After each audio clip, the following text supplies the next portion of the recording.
perbandingan hukum pidana. Kira-kira yang mau kita bandingin itu apa sih? Yang mau nanya sama, yang mukanya kelihatan di sini adalah Sarah. Sarah, kira-kira kita itu mau ngebandingin apa sih? Hukum pidana apa sih yang mau kita bandingin? Kayak pengaturan-pengaturan di antara suatu hukum pidana di suatu negara dengan negara lainnya, Bu. Ya. Jadi, antara Indonesia dengan negara lain gitu, perbandingan hukum pidananya seperti apa sih gitu. Iya. Kalau menurut Angga Pratama, perbandingan hukum pidana ini ngapain sih? Pelajarannya apaan sih? Ngapain sih?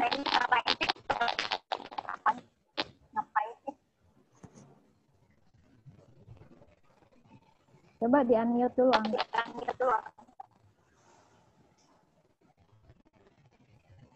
Oh ya, Bu. Ya, kira-kira Angga.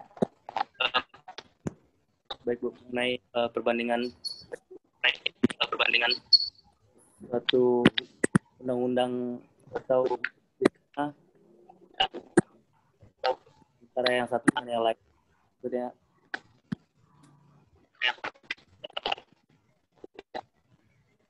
pengaturan lebih tentang ininya, Bu. Jadi undang-undang ya, undang-undang suatu negara dengan negara yang lainnya.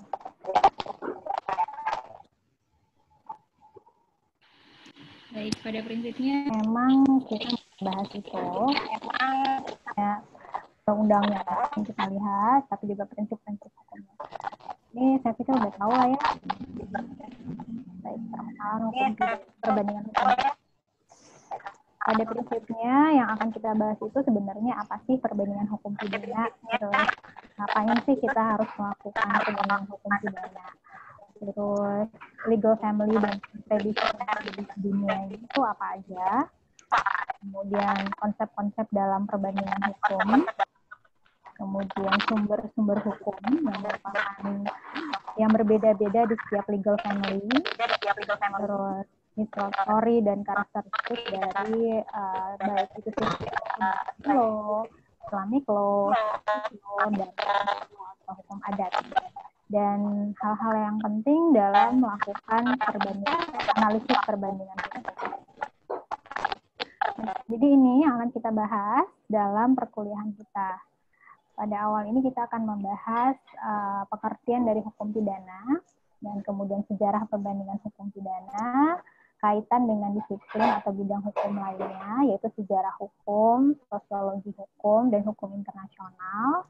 Kemudian tujuan dan manfaat mempelajari perbandingan hukum pidana. Nah, kalau kita lihat sebenarnya awal dari kisah perbandingan hukum itu tuh berawal dari pendapat Montesquieu yang bilang bahwa the rule of law itu nggak boleh hanya dipandang sebagai sesuatu yang abstrak, tetapi dia harusnya dipandang sebagai suatu latar belakang historis dalam lingkungan di mana hukum itu berfungsi. Jadi katanya, misalnya historis Indonesia, dengan latar belakang dia pernah dijajah oleh Jepang, pernah dijajah oleh Belanda, kemudian punya sejarah kerajaan-kerajaan sebelumnya. Jadi secara historis, dia itu akan berpengaruh dalam penegakan hukum di negara tersebut secara in concreto. Jadi hukum itu tidak bisa dilihat secara abstrak sebagaimana yang tertulis dalam undang-undang saja. Tapi kita harus melihat ke belakang bagaimana historis dari negara tersebut sehingga undang-undang tersebut ada, dan kemudian penegakan hukumnya itu akan sangat terpengaruh oleh historisnya. Sehingga karena setiap negara itu punya nilai historis sendiri-sendiri, punya cerita yang berbeda-beda setiap negara, maka pastinya perlu dilakukan perbandingan hukum yang berasal dari sejarah setiap negara tersebut. Kemudian kalau dari segi peristilahan, kalau kita kan mengenalnya perbandingan hukum. Sedangkan kalau di negara lain dia menyebutnya sebagai comparative law, comparative jurisprudence, foreign law, droit comparé, rechtsvergelijking, sama vergelijkende rechtslehre menurut orang Jerman. Jadi memang sebenarnya pelajaran tentang perbandingan hukumnya sudah ada di hampir semua negara, apalagi di zaman-zaman modern seperti sekarang ini, yang mana perbandingan hukum itu menjadi lebih gampang untuk dilakukan dibandingkan dengan zaman dulu. Kalau zaman dulu kita melakukan perbandingan hukum kan kita harus pergi ke negara tersebut, terus kita harus nanya-nanya sama orang itu langsung ke sana misalnya. Kalau sekarang kan simply kita bisa video call aja sama orang yang ada di sana, atau kita browsing peraturan-peraturannya di dunia maya, itu sudah dengan mudah bisa dilakukan. Jadi proses melakukan komparasi hukum itu jauh lebih gampang dilakukan pada zaman sekarang ini. Nah, kalau kita ditanya, sebenarnya perbandingan hukum itu dia sebenarnya metode penelitian kah? Atau dia adalah suatu ilmu pengetahuan kah? Teman-teman kan waktu pas lagi belajar metode penelitian hukum, kalau kita melakukan penelitiannya adalah penelitian normatif, kan ada beberapa pendekatan atau approach yang bisa dilakukan dalam penelitian hukum normatif. Ada statutory approach, ada conceptual approach, ada historical approach, ada comparative approach juga. Nah, jadi apakah perbandingan hukum ini sebuah metode penelitian ataukah dia ilmu pengetahuan? Sebenarnya jawabannya dua-duanya. Jadi dari sebuah metode kemudian dia menjadi ilmu sendiri. Ya, ini yang akan kita pelajari, bagaimana negara di Inggris sebagai sumber common law, bagaimana pengaturannya. Kemudian gimana di China misalnya sebagai negara sosialis mengatur tentang hukum pidananya. Jadi pada prinsipnya, apakah perbandingan hukum itu adalah metode? Yes, dia adalah metode penelitian yang bisa teman-teman gunakan untuk melakukan penelitian hukum. Apakah dia sebuah ilmu pengetahuan? Yes, dia juga adalah ilmu pengetahuan. Jadi, kalau menurut Hesse tema itu, perbandingan hukum merupakan bagian yang menyatu dari suatu ilmu sosial. Memiliki wawasan yang universal, sekalipun caranya berlainan. Masalah keadilan pada dasarnya sama, baik menurut waktu dan tempat di seluruh dunia. Jadi ya dia itu adalah ilmu yang kita pelajari sekarang ini. Bagaimana Inggris misalnya mengatur tentang hukum pidananya, bagaimana negara lain. Dan dia juga ada sebuah metode ketika orang melakukan komparasi ketika melakukan penelitian hukum. Jadi pada prinsipnya dua-duanya. Nah, sekarang kita lihat comparative law sebagai metode. Kalau ada teman-teman yang akan melakukan penelitian hukum normatif, nah ini dia langkah-langkah yang menurut saya perlu untuk di-acquire oleh Anda-Anda yang akan melakukan penelitian hukum normatif dengan metode komparasi. Teknik atau cara menggarap unsur hukum asing yang aktual dalam suatu masalah hukum. Dan dia bukan suatu perangkat peraturan dan asas-asas hukum, bukan suatu cabang hukum. Jadi dia adalah metodenya. Not necessarily dia adalah perangkat hukumnya. Kemudian fungsi perbandingan hukum menurut Rene David dan Berley yaitu gaining a good understanding of one's own national law in the work of improving it. Jadi Anda ketika melakukan perbandingan hukum, pastinya Anda harus bisa menguasai dulu hukum Indonesianya. Jadi misalnya Anda melakukan pembahasan tentang tindak pidana pencucian uang, dan kemudian Anda akan ingin mengimprove pengaturan tentang pencucian uang di Indonesia, baik dari sisi formilnya ataupun dari sisi materialnya misalnya. Kemudian Anda akan melakukan komparasi dengan negara lain, dan kemudian sebelum Anda melakukan komparasi, supposedly Anda sudah tahu dulu dong, oh di Indonesia itu TPPU-nya kurang bagus misalnya terkait dengan penyidikannya, misalnya kewenangan penyidiknya misalnya. Terus kalau negara lain gimana ya? Nah, jadi at least kita udah tahu dulu apa yang kurang dari sistem hukum kita terkait dengan topik tertentu. Kita sudah mengetahuinya, baru kita bisa melakukan komparasi. Tujuan komparasinya adalah untuk mengimprove apa yang kurang dari sistem hukum kita dengan belajar dari negara lain. Kira gitu kata salah satu tujuannya. Yang kedua, dalam hal legislators always use comparative law in the making of legislation and improvement of its implementation, comparative legislation. Jadi bukan hanya untuk peneliti hukum, tapi juga untuk pembuat undang-undang katanya. Jadi pembuat undang-undang sebenarnya juga bisa menggunakan metode komparasi ini untuk membuat undang-undang yang baik. Jadi gimana sih negara lain sudah mengatur ini duluan, gimana mereka mengaturnya, dan terus apa yang bisa kita juga terapkan di Indonesia dari pengaturan tersebut. Dan juga to help understand foreign society overseas, important in the context of relations between countries. Jadi misalnya gini, kita dengan Singapura, kita tetangga, tapi kita punya sistem hukum yang berbeda banget. Kita civil law, sedangkan mereka common law. Kita heavily rely on undang-undang, sedangkan mereka nggak hanya undang-undang, tapi mereka juga rely on kepada jurisprudensi atau putusan hakimnya. Ketika misalnya terjadi misalnya konflik hukum antara Indonesia dengan Singapura, dengan kita mengetahui bahwa, oh iya ternyata kita punya latar belakang yang berbeda dalam hal penanganan hukum misalnya, sehingga kita bisa lebih memiliki relations yang baik dengan negara tetangga tersebut, karena kita tahu, oh kita punya perbedaan-perbedaan yang nggak bisa kita samakan. Gitu. Sama kayak misalnya kita menikah, oh ternyata suami saya tuh gitu, kita memang berbeda, jadi memang nggak bisa dipaksain gitu. Gitulah kira-kira, karena kita saling mengetahui. Jadi tujuannya komparasi tuh gitu. Dengan kita tahu, oh ternyata negara lain tuh beda, dia punya latar belakang berbeda, jadi nggak bisa kita paksain sama kayak punya kita gitu. Jadi tujuannya juga untuk international harmonism di dunia internasional. Terus kalau katanya Zweigart dan Quartz provide a much, Anda harap maklum dengan banyak teks bahasa Inggris di sini ya.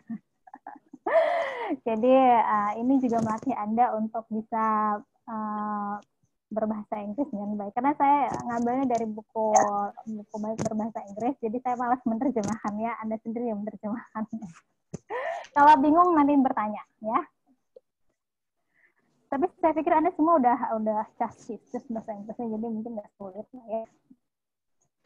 Jadi katanya Zweigart dan Quartz, fungsi dari perbandingan hukum itu adalah untuk provide a much range of model solutions and a legal science devoted to a single notion simply because the different system of the world can offer a greater variety of solutions, katanya.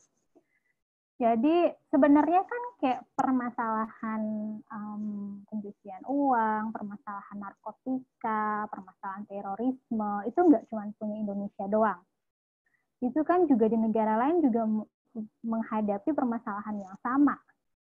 Sehingga kenapa kita nggak juga mencari solusi dari bagaimana negara lain menyelesaikan permasalahan tersebut gitu.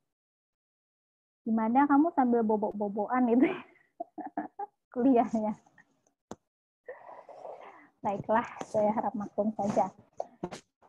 Jadi dengan kita melakukan komparasi, kita bisa memiliki solusi yang lebih banyak dalam menyelesaikan sebuah permasalahan hukum. Karena negara lain juga menghadapi permasalahan yang sama sebenarnya dengan Indonesia. Permasalahan tentang hukum itu kan ada di mana-mana, sehingga kita bisa dengan melakukan perbandingan kita punya opsi yang lebih banyak gitu. Oh ternyata untuk penyelesaian terorisme di Australia seperti ini. Oh ternyata terorisme kalau di Perancis seperti ini. Kalau Perancis menyelesaikannya dengan model ini, Australia seperti ini. Kira-kira yang paling cocok untuk kita yang mana? Jadi ada banyak pilihan solusi yang bisa kita analisis dan kemudian kita coba sesuaikan dengan kondisi di Indonesia dan mana kira-kira yang paling tepat untuk digunakan. Jadi, memberikan greater variety of solutions dalam permasalahan hukum. Terus, fungsi perbandingan hukum menurut Forbach, dia ini adalah bapak dari hukum di Jerman yang sangat terkenal. Comparative method essential to the project of constructing a critical theory of criminal law. Jadi, to construct a critical theory of criminal law.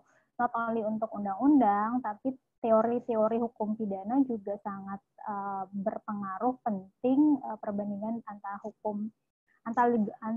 hukum misalnya di Jerman yang dia mengarah ke Romawi dengan misalnya di Inggris yang dia menerapkan sociological jurisprudence-nya. Jadi punya construct theory of criminal law itu juga sangat penting. Nah, ada 2 jenis studi perbandingan hukum sebagai metode penelitian ya. Yang pertama adalah macro comparative study, the study of 2 or more entire legal system. Jadi misalnya kita membandingkan sistem hukum negara Indonesia yang background-nya adalah civil law dengan Singapura yang legal system-nya adalah common law. Jadi semua aspek-aspek dalam legal system tersebut dianalisis, mulai dari misalnya peraturan hukumnya, mulai dari perangkat hukumnya, aparatur hukumnya, atau institusi yang menanganinya. Kemudian bagaimana legal culture dari kedua negara tersebut. Jadi semua legal systemnya dianalisis. Tapi ada juga yang micro comparative study, the study of specific aspects of legal system.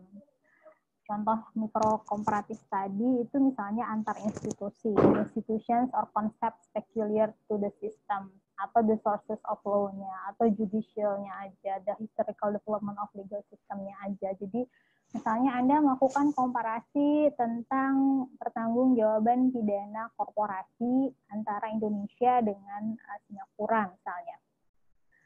Itu kan Anda membahas tentang satu konsep, peculiar konsep aja yang Anda analisis, not the whole legal system dari kedua negara. Jadi hanya peculiar konsep. Atau misalnya institusi, kewenangan dari KPK di Indonesia dengan kewenangan dari lembaga KPK di Singapura, misalnya institutions-nya yang Anda compare. Jadi micro itu kan kecil, sedangkan kalau makro, saya bahasa Indonesia, mikro itu kecil, makro itu dia besar. Jadi kalau makro berarti the whole legal system, sedangkan kalau mikro itu hanya satu kecil konsep hukumnya saja atau institusi yang di-compare.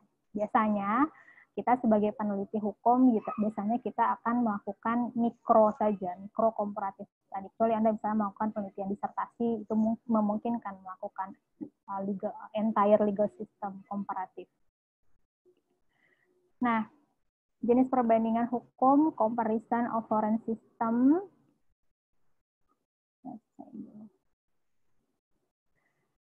With the domestic system in order to ascertain similarities and differences. Jadi not only kita mendeskripsikan, oh ternyata perbedaannya bla bla bla bla, persamaannya bla bla bla. Jadi komparasi itu nggak sampai di situ doang. Ada tahapan selanjutnya yaitu analisis dan systematically mencari solusi dari permasalahan tersebut. Jadi not only mendeskripsikan, apalagi kan kita teman-teman kan tesisnya itu harus analitis.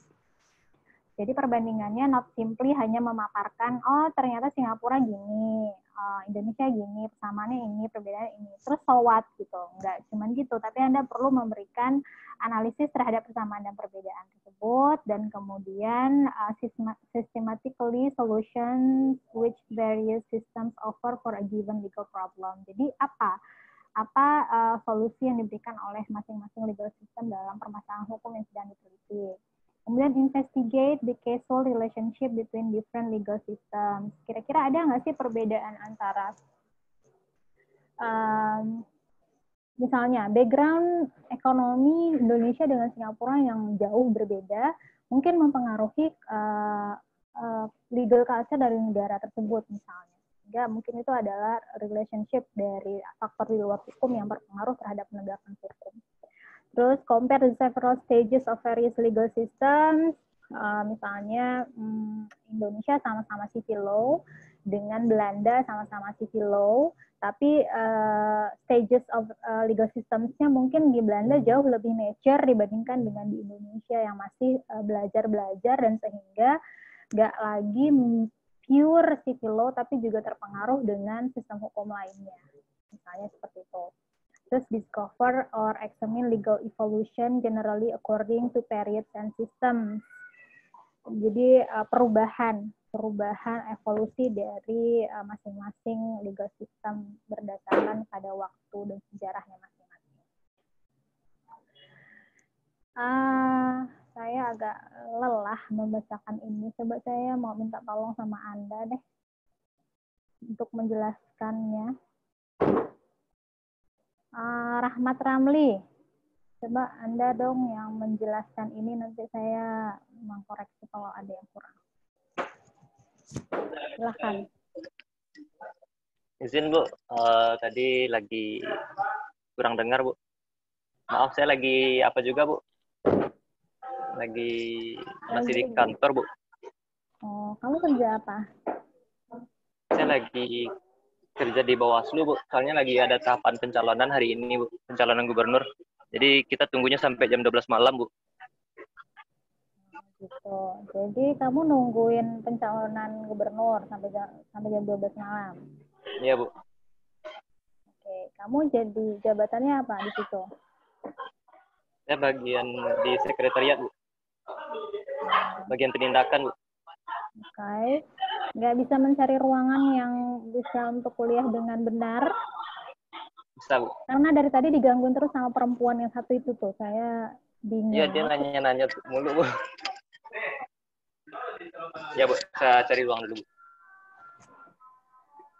Coba Nurliza.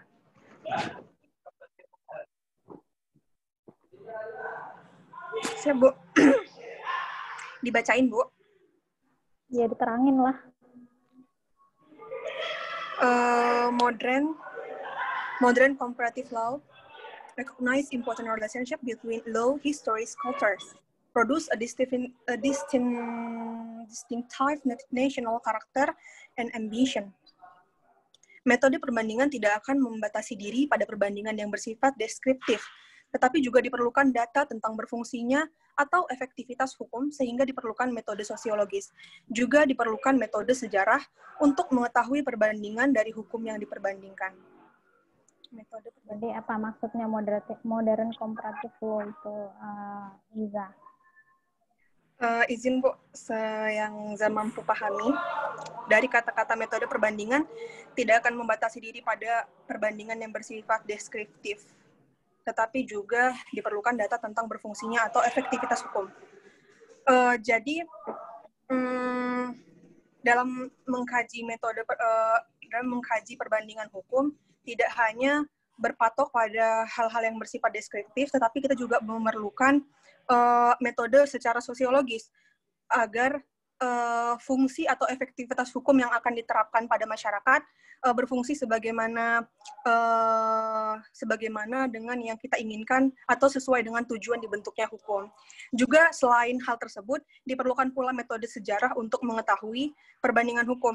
Dalam artian, selain tadi dengan menggunakan metode sosiologis yang tidak melulu berpatok kepada deskriptif, kita juga kita juga harus menilik sejarah perbentukan hukum tersebut agar kita tidak tidak ada miss dalam pembentukan hukum, karena harus according to sejarahnya tadi Bu. Kurang lebih seperti itu. Mohon maaf jika salah Bu. Baik, nggak ada yang salah di situ, Liza. Pada prinsipnya seperti itu. Jadi kalau kita mau melakukan perbandingan hukum, kita nggak bisa menutup mata pada perbedaan budaya, perbedaan sejarah, dan perbedaan legal system tadi. Karena kalau kita misalnya mau membandingkan tentang bagaimana penanganan tindak pidana penyalahgunaan narkotika di Indonesia dengan di Amerika misalnya, kita nggak bisa bulat-bulat kemudian itu Syarif Hidayat kenapa itu? temennya. Kita nggak bisa menutup mata pada perbedaan bahwa budaya kita dengan di Amerika itu berbeda, atau misalnya legal system kita dengan Amerika itu berbeda gitu. Jadi kita nggak bisa melakukan perbandingan hukum hanya dengan melihat kondisi undang-undang di Indonesia dengan di Amerika, dan kemudian kita bulat-bulat menerima itu di Indonesia, itu nggak bisa. Kita harus juga melihat bagaimana kondisi sosiologis di negara tersebut yang berbeda. Sosiologis itu kan kondisi masyarakat yang berbeda dari segi budaya dan yang dipengaruhi oleh budaya dan sejarah dari negara tersebut. Jadi modern comparative law itu dia juga melihat dari sejarah dan budaya negara itu. Nah, selanjutnya saya mau minta tolong sama Mahda. Coba Mahda. Mahda, kamu nangkring di mana nih, Mahda? Coba di-unmute dulu.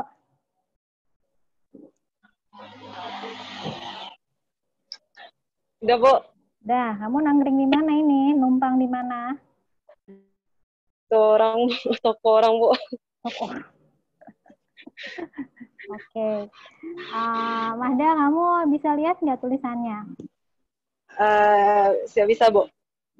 Coba apa itu tahapan dalam melakukan perbandingan hukum?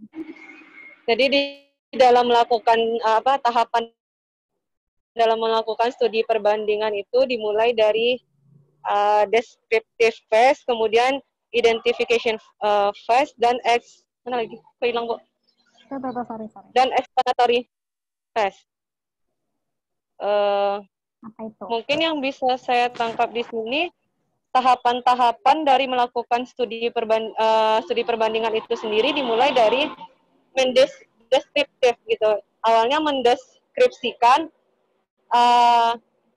tentang apa yang ingin hukum yang diperbandingkan tersebut. Kemudian kita akan mengidentifikasikan, masuk kepada tahap identifikasi atau mungkin mengelompokkan, dan kemudian baru masuk kepada tahap explanatory atau kepada tahap penjelasannya itu sendiri. Jadi benar. Jadi pertama kita mendeskripsikan. Oh, ternyata di Indonesia penanganan tentang tindak pidana korupsi seperti ini. Kemudian kalau di Singapura seperti ini. Kemudian selanjutnya ada identifikasi. Mengidentifikasi apa yang lemah di Indonesia, misalnya apa yang lemah di Singapura, apa yang bagus di Indonesia, apa yang bagus di Singapura. Kemudian kita explanatory phase. Kita menjelaskan, kita mengeksplanatory, menggali lebih dalam apa kira-kira yang bagus dari Singapura yang bisa kita acquire dalam sistem hukum di Indonesia. Jadi pertama tahapannya itu kita mendeskripsikan dulu, kemudian kita mengidentify, kemudian baru kita melakukan analisis explanatory case terkait dengan apa yang ingin kita cari dari perbandingan hukumnya.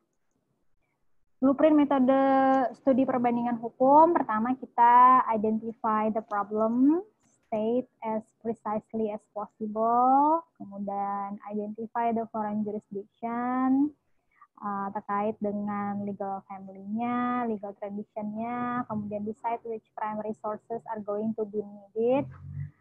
Kira-kira untuk masa melakukan perbandingan hukum, saya perlu melihat apa aja, mungkin kepada putusan-putusan yang dijadikan rujukan di sana, atau kepada undang-undangnya saja, atau mungkin perlu wawancara misalnya.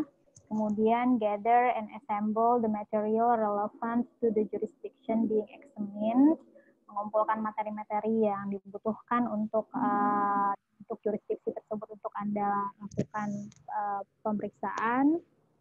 Kemudian organize material, mengorganisir materi-materi yang diperlukan untuk melakukan perbandingan hukum, list the main sources of law, sumber-sumber hukum yang utama, list the hierarchy of sources, mana yang sumber hukumnya lebih tinggi kedudukannya dibandingkan yang lainnya. Kemudian map out the possible answers to the problem, different approaches, cultural differences, different legal interpretations, socio-economic factors, any non-legal factors. Jadi kira-kira apa jawaban yang mungkin untuk menjelaskan bagaimana jurisdiksi tersebut memiliki kelebihan dibandingkan dengan negara kita. Kemudian apa faktor-faktor di luar faktor hukum yang mungkin juga berpengaruh, misalnya tadi ekonomi negaranya atau budaya negara tersebut atau sejarah dari negara tersebut yang mungkin berpengaruh terhadap pemahaman hukum di negara tersebut. Oke. Itu terkait dengan perbandingan hukum sebagai pengantar. Selanjutnya, ini kita udah masuk ke kuliah kedua ya, materi kuliah kita yang kedua, yaitu Legal Family in the World. Kalau kita melihat di dunia ini, secara garis besar, kita tuh bisa mengelompokkan negara-negara di dunia ini menjadi 5 legal family. Yang pertama adalah Romano-Germanic family atau civil law atau Eropa kontinental. Kemudian ada the common law family. Kemudian ada the family of socialist law atau negara-negara sosialis. Kemudian ada Islamic law, ada customary law atau hukum adat. Jadi kalau kita lihat ke sistem hukum yang ada di dunia, pada prinsipnya bisa dikelompokkan kepada 5 besar ini. Meskipun ada juga beberapa yang kecil-kecil kayak Buddha itu juga cukup besar. Cuman secara garis besar dan yang relevan dengan Indonesia saya memasukkan hanya 5, yaitu tadi Romano-Germanic civil law atau Eropa kontinental civil law, common law, socialist law, Islamic law, dan customary law atau hukum adat. Nah, jadi kita sepanjang perkuliahan kita ini akan melakukan komparasi antara hukum Indonesia dengan kelima legal system ini. Pertama kita mengenal dulu kelima legal system ini.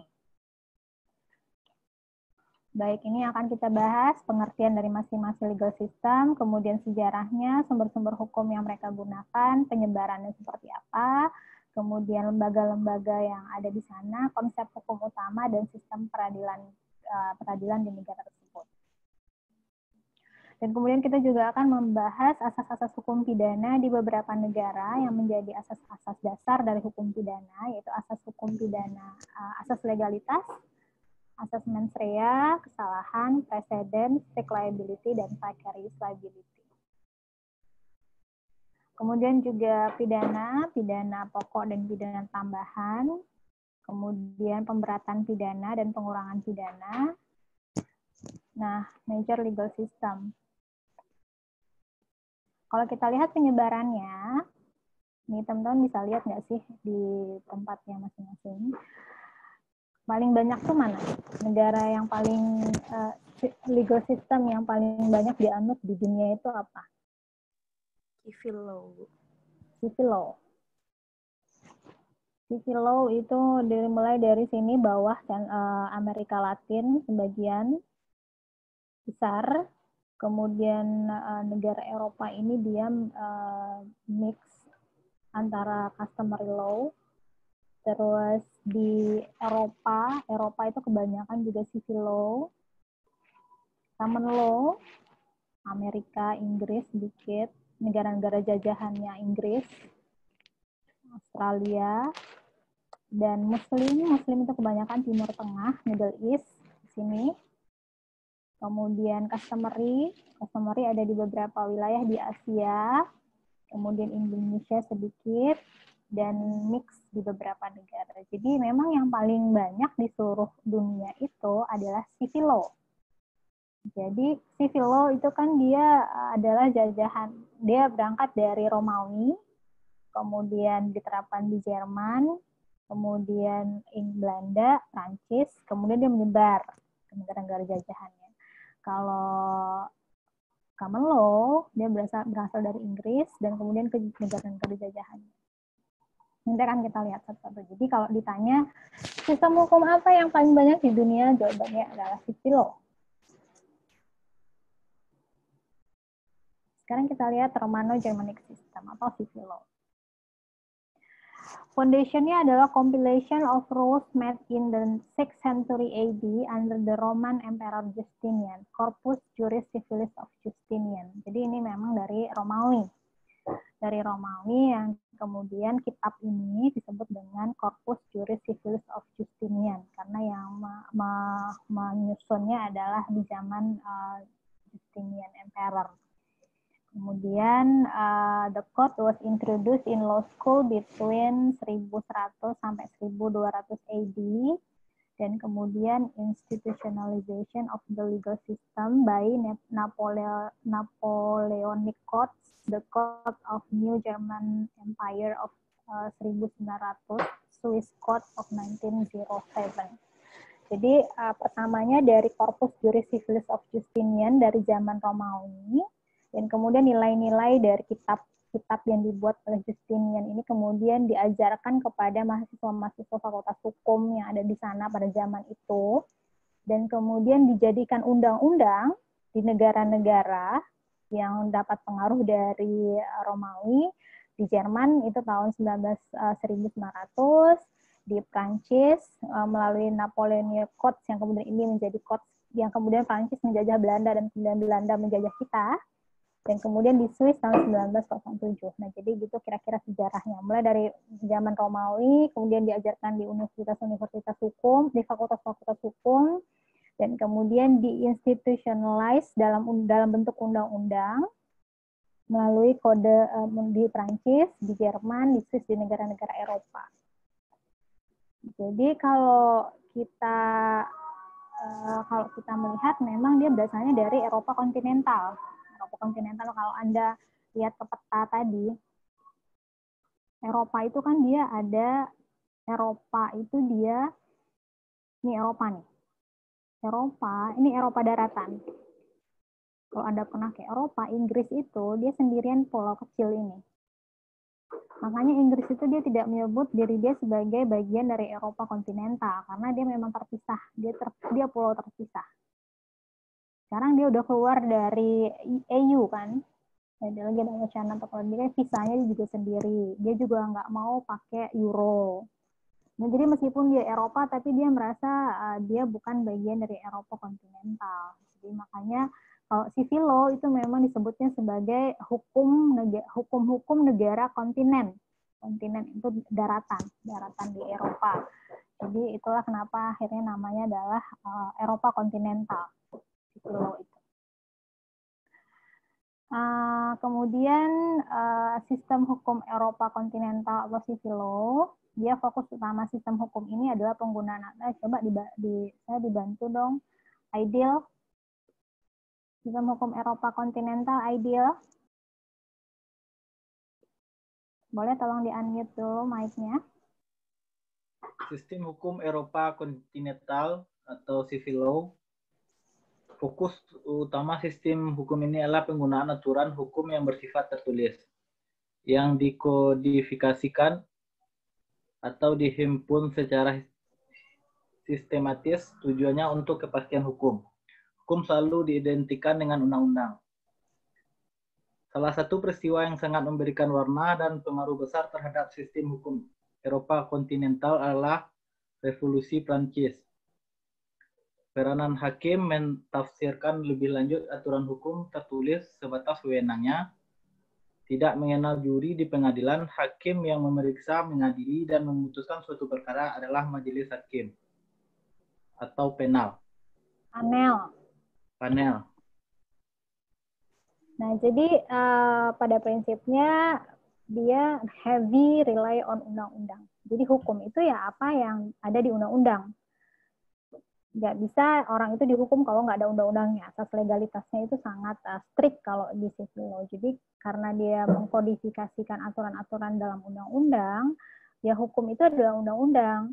Dan aparat penegak hukum itu memang hanya menjalankan undang-undang. Dia tidak punya kewenangan lebih besar daripada hanya sekedar menjadi corong dari undang-undang. Katanya dia tidak bisa membuat analogi, dia tidak bisa membuat peraturan-peraturan baru ketika dia menerapkan hukum.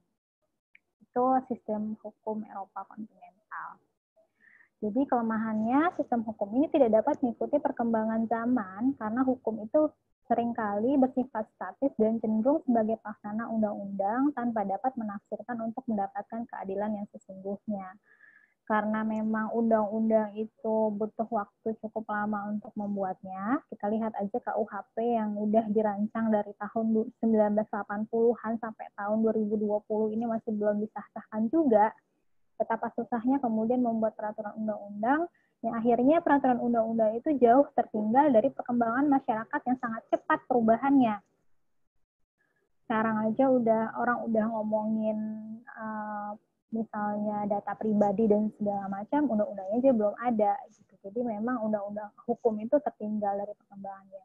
Dan ketika negara-negara civil law ini lambat untuk bisa menormalkan kondisi masyarakat, akhirnya undang-undangnya jauh tertinggal. Dan akhirnya hukum sulit untuk memberikan keadilan, karena juga aparat penegak hukum, terutama hakim yang memberikan putusan dalam suatu perkara, dia terbatas kepada aturan yang tertulis. Sehingga memang keadilan itu jauh lebih sulit untuk dicapai. Nah, sejarah perkembangan civil law. Saya mau minta sama Ataini. Ataini, kamu bisa lihat nggak tulisannya? Bisa, Bu? Tolong dong. Sejarah perkembangan civil law. Diawali dengan kependudukan... Sebentar. Ataini. Law itu bacanya bukan law, tapi law. Sejarah perkembangan civil law. Kayak lo gue gitu, lo. Gitu. Law. Bukan law ya. Law. Ya, diawali dengan pendudukan Romawi atas Prancis.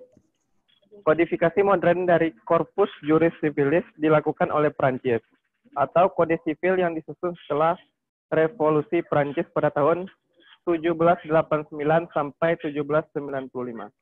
Selesai pada tahun 1804.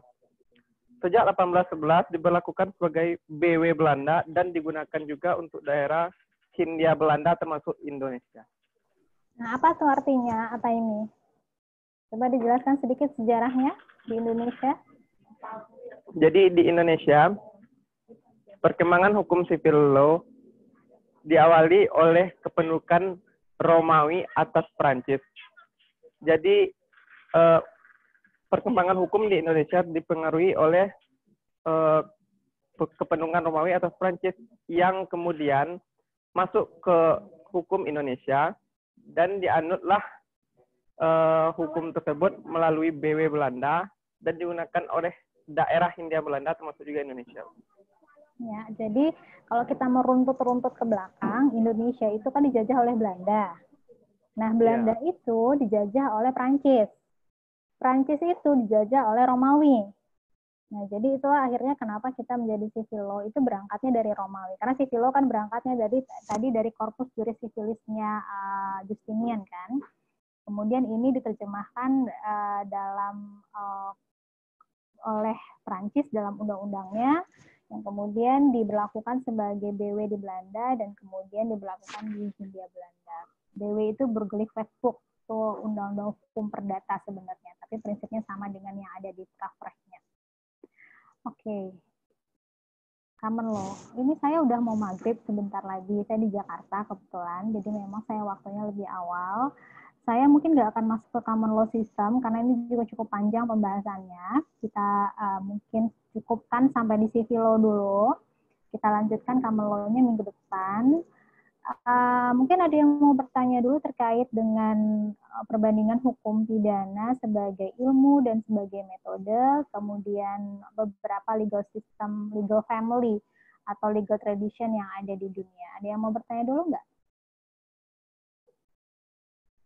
Sudah cukup bisa dipahami?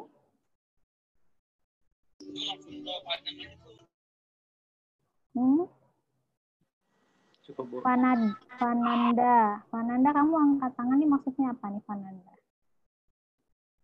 Mau bertanya atau enggak ya? Baik. Kalau tidak ada pertanyaan, saya cukupkan perkuliahan kita hari ini dengan mengucapkan hamdalah. Semoga pertemuan kita ini bermanfaat baik bagi Anda, bagi saya, dan juga menjadi amal ibadah bagi kita semua. Baik, saya tutup. Assalamualaikum warahmatullahi wabarakatuh. Waalaikumsalam. Terima kasih, Bu. Waalaikumsalam warahmatullahi wabarakatuh. Terima kasih, Bu. Ya, terima kasih. Sampai ketemu lagi ya. Ya, Bu. Makasih, Bu. Terima kasih, Bu. Oke. Saya end meeting for all ya. Ya, Bu.